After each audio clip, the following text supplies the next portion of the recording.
Hello again, ganda ka-chika life!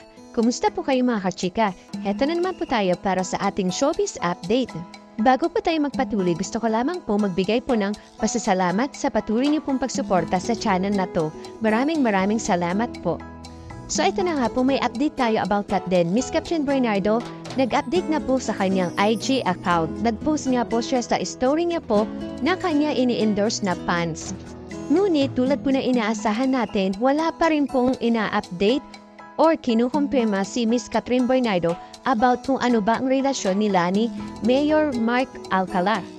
Hindi pa rin pa nga po naptitigil ang issue kung ano ba talaga ang relasyong na namumuo or ano ba talaga ang score sa kanilang dalawa ng Mayor ng Lucena na si Mayor Mark Alcala. Sa update nga po ni Miss OG Diaz sa kanyang vlog, na ngayong araw po ay nilabas, ay sinabi po ng kanyang source na maghintay lang daw po itong si Miss OG Diaz at ikukumpirma, may darating din daw ang araw na ikukumpirmahan din daw nila Miss Kathryn Bernardo or ni Miss Mark Alcala kung ano man namamagitan sa kanila. Dugtong pa nga po ni Miss Mr. OG Diaz na ilang miyembro or pagkapamilya ni Mr. Mark Alcala alam nila kung ano yung meron sa kanila ni Miss Kathryn Bernardo or kung ano yung tungkol sa kanila ni Miss Kathryn Bernardo.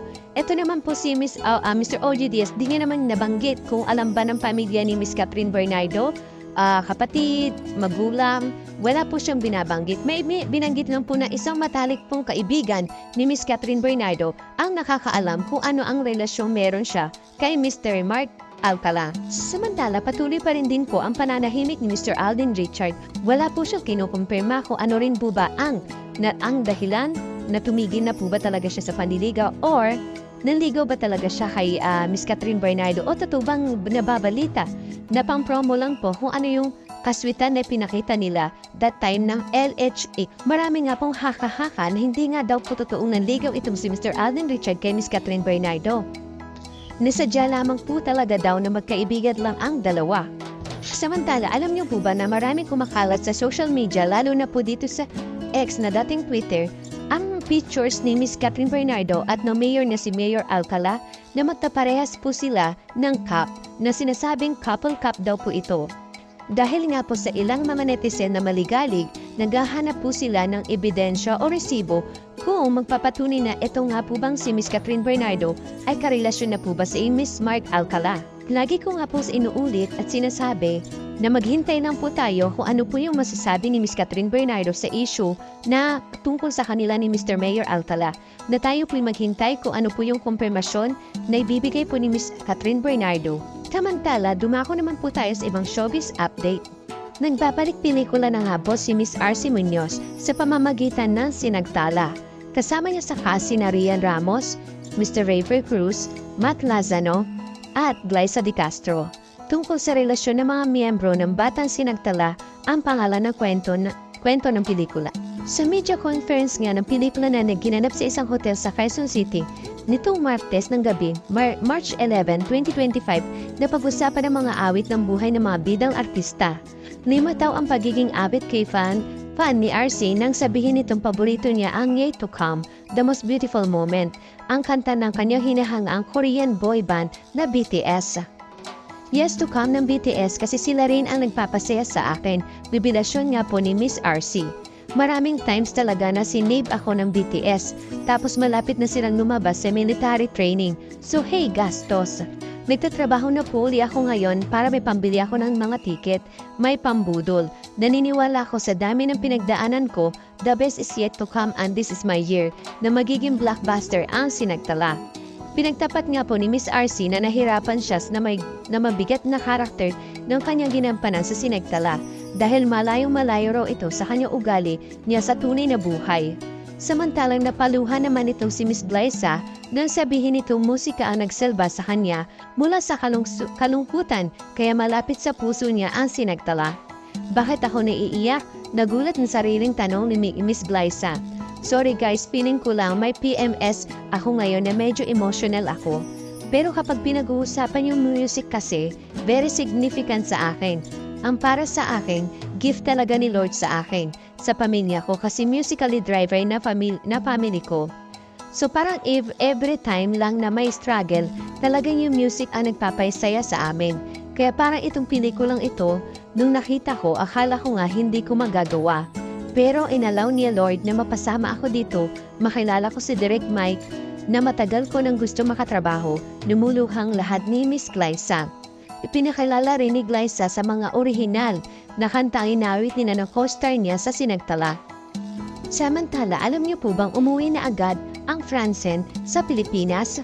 Noong Monday pa lang po ng gabi ay nasa Pilipinas na ang magka-love team na sina Francine Diaz at Seth Fidelen. Ayon sa co-manager nila si John Ling, after na mga gamaganap nila sa International Film Festival, ay umalis na sila sa Los Angeles, California ang Francine noong Sunday morning. Inihatid nga po ni John sina Francine at Seth sa Tom Bradley International Airport. May mga trabaho rin kasi sa Pilipinas sina Francine at Seth kaya hindi na rin nagtagal ang magka-love team sa LA. Pero kwento nga ni John, nag-enjoy ang Francis sa iba't ibang ganap na dinaluhan nila ng mga ito sa MIFF.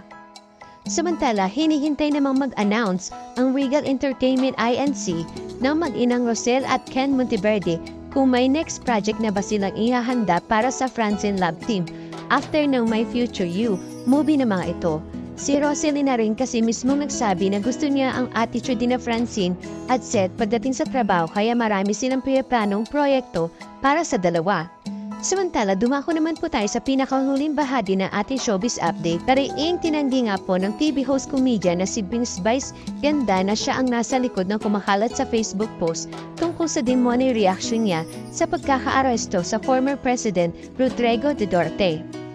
Sa Facebook nitong March 11, 2025, ibinahagi ni Vice ang screenshot na naglalaman ng faking post na nakakakot sa kanya. Nakasaad sa fake quote card ang demo ni pagsuporta ng It's Showtime kay Duterte. Particular na ang kampanya droga nito noong nakaupong presidente ng Pilipinas. Buong post umano ni Vice, ayaw ko magpaka-ipokrito ha, aminin natin nung time ni President Duterte, karamihan ng adik nagbagong buhay. Karamihan sa kriminal nag-uunahang sumuko dahil sa takot kay Duterte. Confident kayong lumabas sa gabi dahil alam niyo may mga kriminal at masasamang loob na nabawasan na. Kung hindi si Duterte yung namuno ng pandemic, lahat tayo patay. Lahat ng pondo ng gobyerno ginamit ni Duterte para maituwid lang tayo sa pandemic. Ang peking post nga po nito ay agad nakarating kay Miss Vice sa kanyang social media page. Kabilang na ang Facebook, ipinalalahanan ni Vice ang publiko na huwag magpapaniwala sa mga nakikita lang online, lalo na raw kung wala naman itong kanyang official social media accounts. Ang nakalagay sa handles na X account ng peking post ay Vice Ganda.